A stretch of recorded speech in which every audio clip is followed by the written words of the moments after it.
আসসালামু আলাইকুম রহমতুল্লাহ বরকাত। সম্মানিত দেশবাসী, আমি cancer specialist doctor SM. Sarwar. বিশেষ করে আপনারা জানেন যে ক্যান্সার হলে আনসাইনিক, ক্যান্সার হলে আমরা সাময়িকভাবে চিকিৎসা দিয়ে থাকি। একসময় ক্যান্সারের মৃত্যু হলে সেটাই মেনে নিতে হয়।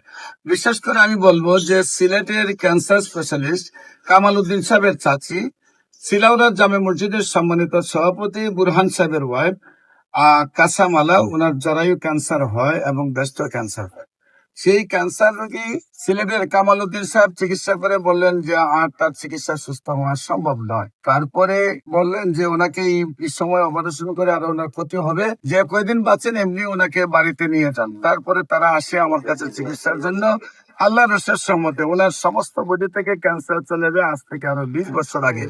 আদৌ তিনি সুন্দরভাবে সুস্থ আছেন। বিশেষ করে দেশবাসীর কাছে দোয়া চাই সেই সিলাউড়া জামে মসজিদের সভাপতি বুরহান সাহেবের ওয়াইফ কাসামালা যেন আজীবন ক্যান্সার মুক্ত থাকেন। আপনারা দোয়া করবেন এবং আমরা বিশ্বাস করি উনি যেহেতু 20 বছর ধরে ক্যান্সার মুক্ত আছেন এবং বডি ফিটনেসও আগের চেয়ে ভালো আছে, আল্লাহ রসের সঙ্গতে বাকি জীবন উনি ক্যান্সার মুক্ত থাকবেন। আমরা বিশ্বাস করি 1 বছর নিয়মিত চিকিৎসা হলে আজীবন ক্যান্সার মুক্ত থাকে। নিয়মিত 4 মাস চিকিৎসা করলেই সমস্ত রিপোর্টে ভালো আসে। আমাদের বিশেষ করে ক্যান্সার, কিডনি, থ্যালাসেমিয়া, এইডস রোগ সারা ওয়ার্ল্ড বলে যে তার চিকিৎসা নেই, সাময়িকভাবে চিকিৎসা এবং চিকিৎসায় কয়েক লক্ষ টাকা মাসে প্রয়োজন।